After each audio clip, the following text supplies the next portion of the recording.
Donald Trump's press conference on Venezuela is important, not because of what was announced, but because of how it was framed.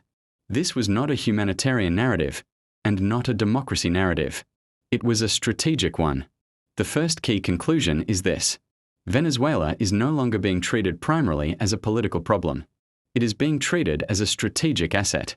The focus on oil infrastructure, stability, and control signals that resources, not ideology, are now at the center of decision-making. This aligns with a broader global trend where energy security increasingly overrides political considerations. The second conclusion concerns the idea of temporary administration.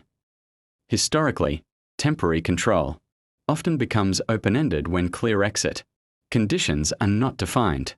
Trump provided no timeline, no electoral framework, and no measurable benchmarks for withdrawal. This suggests that U.S. involvement may last as long as strategic interests require, not as long as political goals are met. The third conclusion is about signaling. This press conference was not aimed at Venezuela alone.